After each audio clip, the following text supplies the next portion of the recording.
Hey, this your girl Charlie Baltimore. Hey, it's your girl D Woods. Crazy Bone, Big Flex right here, y'all. Kicking it with the homies, Talk with Taj.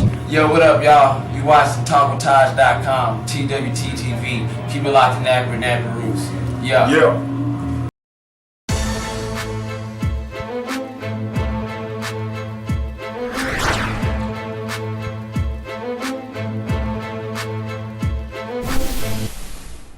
This is Sierra Alston from She's Got Game. I'm here, get ready to do an interview with Talk with Taj. And how are you doing today? I'm good. Thank you for having me. Thank you for coming on the show. And you know what? I gotta admit, I have not been up on the game's show, what he's been doing as far as the show is concerned. So I had to go dig deep. I had to go into my Google, into my YouTube, and I had to go to VH1 to start researching everything about this show.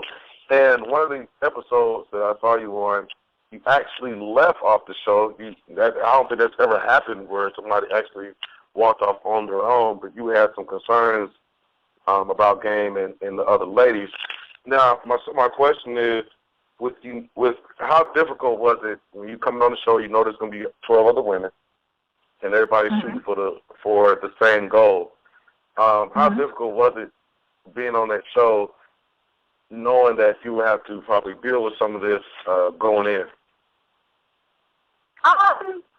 Well, when I came on the show, I was very apprehensive, but I was so curious, at the same time. I wanted something different. So I also was aware that there would be a lineup of women. However, I just didn't think the things that occurred or the things that were kind of brought to my attention allegedly would go down. So that kind of played a big role. It had nothing to do with multiple women being there. I mean, we've seen the past dating shows, and obviously they all told the same thing. So it had nothing to do with that. What do you think separates you from the other girls? I saw some episode where Elle was just throwing herself at Game. He was really trying to push her back, and she's not an ugly girl at all. It's very attractive, but he's pushing her back like, you're doing too much.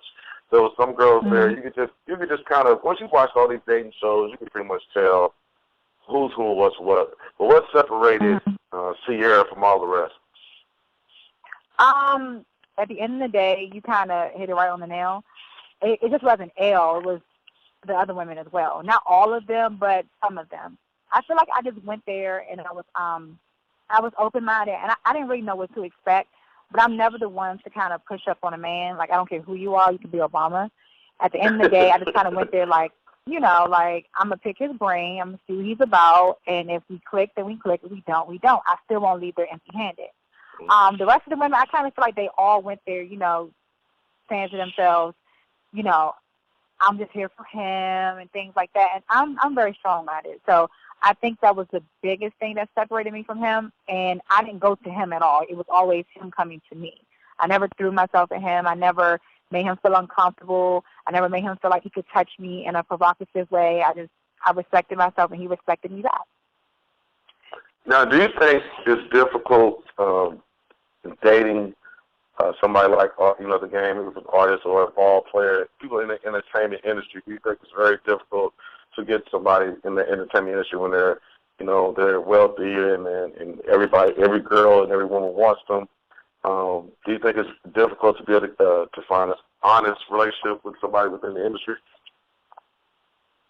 I feel like most men are weak-minded in the industry, and I do know that women do throw themselves at them because of their because of who they are. However, at the end of the day, if you know where your home is, you're not going to sacrifice that for trash or for, I guess you can say, the outside world. So as long as me and him have a bond and we have an understanding to not make a fool out of me or disrespect me or most of all embarrass me, then I think I'll be okay. But I mean, I do understand that every now and then we have our weak moments, especially in that realm of I guess you can say careers, because you say rappers and athletes and things like that. However, you have to be strong-minded and be respectful. But I have dated wealthy men in the past, and they weren't rappers and they weren't athletes, but they were still wealthy and known. So my ex, if he's the top surgeon in Vegas, but he's not and he has women coming at him all the time. But I think it's also depending on where you are in life and where he's at in life. He's just like he's not throwing himself back at every woman. Now, outside of the reality show, for those who aren't familiar with you outside of the reality show, let the listeners know who Sierra is. I don't want the reality show to define me. She's Got Game is just something I've done, at a moment in my life, and now I'm kind of past that. So I wouldn't say it's the end of anything. It's more so the beginning. Basically, I have several businesses that are now coming to fruition. I own an eye candy workout course. Basically, different women from around the world can sign up for my course whenever I come into their state, and I direct the class. It's basically a sensual workout course that enhances relationships, and it teaches you the art of sensual dancing. We're taking that to the next level where basically I'll have a YouTube channel, also a DVD, and a app. Other than that, I'm also an actress. I'm working on my craft now. A lingerie line, the Fitness Apparel line, and I'm writing a book. All right, you got a lot going on. What would you do reality TV again, or was this like a one and done? I was going to try it, see what happens, and or is it something that you think you might do again down the road? If it's a reality TV show like the one had been on, no. However, if it's something that's highlighting me or showing me in a different light, in a positive light, as a strong black woman or as trying to make a difference in this world, and of course I would do that. Yeah, of course. As long as it's making a difference in my life, a positive difference in my life, I will do reality TV again. All right. Now, I want to talk to you about relationships and dating in 2015 because it's changed so much, and I actually saw you on the show a little different than the other girls. So I want to ask you, what is the biggest challenge in dating in 2015?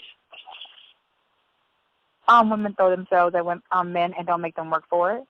I feel like just because a man is wealthy or he has a certain title, women just throw themselves at them. And they just feel like, they don't really make them work for it. And it's just like, as long as he's paying me attention, I'll just spread my legs to him or I'll just, give him my soul. And I don't feel like that's the way the world should operate. Back in the day, you listen to Marvin Gaye and you feel like you should love a woman and respect her and marry her. Nowadays, you listen to other R&B artists and you feel like you should just have sex with them and make a pole and roll. So at the end of the day, I feel like it has a lot to do with today's society. But I do feel like dating is difficult because people are brainwashed and feel like it's okay to just have multiple women or it's okay to date one woman and keep going and going and going to the next one. So I think it's very difficult. Now, I've heard some women say that I heard some women say, they put timetables on everything. Is there a timetable when you, I guess, have your first kiss or when you're supposed to have sex? Is there a timetable, or how do you view that? Because I hear women say that all the time. Well, no, I made them wait 90 days, or I made them wait 60 days, or we're not going to give them kisses until here. So, is that something that, what do you think about that as far as that is concerned? No.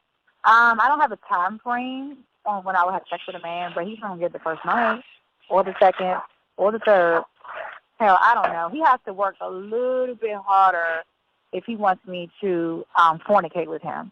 At the end of the day, I don't just give myself to anybody. So there will be a time frame. I'm not too certain how long, but he definitely has to work for it and show me that he's deserving of this. Because at the end of the day, it's my pot of gold. So if he wants it, he has to do whatever he has to do to get to the end of the rainbow. As far as dating, No, go ahead. I'm sorry. Go ahead. I thought she was almost done. Go ahead. As far as dating, I don't just date anybody. So he has to basically show me that he's different from the rest. Because I have options. Look at me. I'm not trying to sound presumptuous, but I do have options at the end of the day. And, he has to really show me that he's just not there to be there. If you could give ladies any advice on dating or relationships, and what would be like your keys to a successful relationship or a dating situation? A successful relationship? Mm-hmm. I feel like you have to keep your man happy. You have to also be able to stimulate his mind because looks, say you can be 50 years old and not look the same as you did when you were 25 years old. So I feel like you have to have something else more to offer than just your looks. I also feel like you should also be able to help him and be able to be submissive to him, but not to the point where you're weak-minded and he can control you. And also, don't just put up with anything. I mean, the signs are there in the beginning. If it's in him, it's in him. If it's in him to cheat and you don't like to cheat, then you should probably part company. If he's out every night, if he has a gambling problem, the signs are there in the beginning. So you should actually just sit down and try to fix the problems first. And if the problems don't change, then you should go ahead and move on to the next. All right. Now, I know you mentioned that you have a YouTube channel. Can you give the people your YouTube channel and your social media so they can keep in contact with you and stay up to date on what you got going on? Yes.